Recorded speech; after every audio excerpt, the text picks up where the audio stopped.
So in my mid-20s, as I'm sure a lot of people have, you're away from home, changing jobs, changing where you're living, meeting new people. You're not very well grounded. So I think for me that was unsettling, and I could definitely, I knew I was getting more anxious. So this was beginning to interfere with some things. So I actively took up sport there to try and help me, and by sport, sort of quite high intensity training in the gym, doing a circuit class, maybe quite obsessively doing it 2 or 3 times a week, and making sure I did do it 2 or 3 times a week. So, the physical fitness was definitely a benefit in terms of that kind of stress, and I definitely valued that.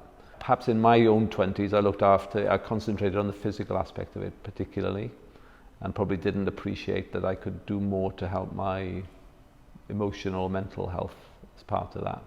Working long hours, you didn't have much time to do other things, so, and having a social life relied a lot on alcohol, and alcohol in itself is a crutch in a social situation, but the next day or the days after you feel worse.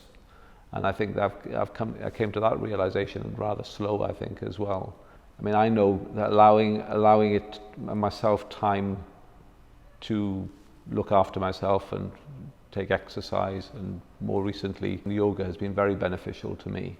So I'm a doctor, so physiology, your heart rate slows, your breathing slows, and that's good in itself. But more importantly, then it's usually an evening class I come to, you get to bed, you sleep better, your quality of your sleep's better, so you wake up the next morning feeling better, and that's important.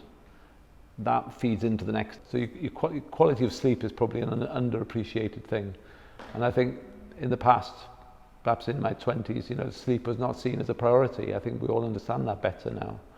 So, to get a proper night's sleep is a very valuable thing. And this is, definitely how yoga helps.